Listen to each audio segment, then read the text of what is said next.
Welcome to my channel. Today நம்ம சமையல் பார்த்தீங்கன்னா இட்லி தோசைக்கு ஏற்ற ஒரு சூப்பரான தக்காளி கரைச்சி ரெசிபி தான் ஃப்ரெண்ட்ஸ் பண்ண போகிறோம். இந்த சட்னி பார்த்தீங்கன்னா நம்ம 2 நாள் வச்சு கூட யூஸ் பண்ணிக்கலாம். ரொம்ப சூப்பராக இருக்கும்.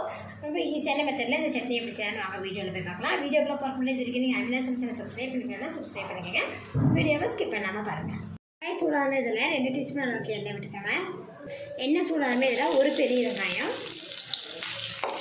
வெங்காயம் லைட்டாக வளர்ந்ததுமே இதில் 5 பல் பூண்டு ஆட் பண்ணிக்கிறோம். பூண்டு வெங்காயத்தை கூட சேர்த்து லேசாக வதக்கி விட்டாங்க. பூண்டு வெங்காயம் வதங்கவே இதில் அரைக்கிற அளவுக்கு தக்காளி வச்சுருக்கேன். நல்லா மிக்ஸ் பண்ணி வருது. இது கூட கொஞ்சமாக உப்பு ஆட் பண்ணிக்கலாம். உப்பு சேர்த்து நல்லா கலந்து விட்டுட்டு இது மீடியம் ஃப்ளேம்லேயே ஒரு 5 நிமிஷம் இதை நம்ம பாயில் பண்ணிக்கலாம்.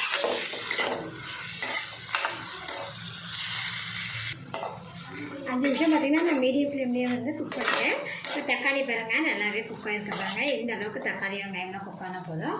இப்போ நம்ம இந்த ஸ்டவ் ஆஃப் பண்ணிடலாம். மிக்ஸி ஜாரில் நம்ம வதக்கி வச்சுருக்கிறேன் வெங்காயம் தக்காளி பூண்டு இதில் சேர்த்துருங்க. ஏற்கனவே நம்ம தக்காளி வதக்கிறதுக்கு கொஞ்சம் உப்பு போட்டிருக்கோம்.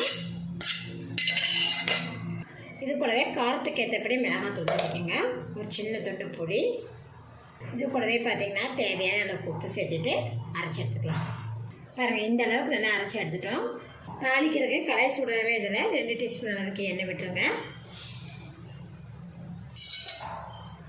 எண்ணெய் காஞ்சதுமே இதில் கடுகு உளுந்தம் பருப்பு கடலைப்பருப்பு இது எல்லாமே பார்த்திங்கன்னா ஒரு டீஸ்பூன் ஆட் பண்ணியிருக்கேன்.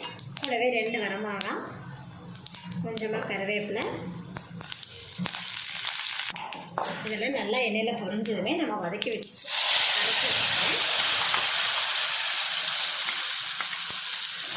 சேர்த்துட்டு நல்லா கலந்து விட்டுருங்க. லோ ஃப்ளேம்லேயே வச்சு வதக்கி விட்டாச்சு. இப்போ பார்த்தீங்கன்னா கார சட்னி ரெடி ஆயிடுச்சு. இட்லி தோசைக்கெல்லாம் இந்த தக்காளி கார சட்னி வச்சு சாப்பிட்டீங்கன்னா ரொம்ப அருமையாகும் ஃப்ரெண்ட்ஸ். இதை அடுத்த நாள் கூட நம்ம வச்சு யூஸ் பண்ணிக்கலாம். நீங்களும் இந்த ரெசிபியை செஞ்சு பாருங்கள். இந்த வீடியோ பிடிச்சி லைக் பண்ணுங்கள். மறக்காமல் அமினா சமைச்சனை சப்ஸ்கிரைப் பண்ணிக்கோங்க. நன்றி.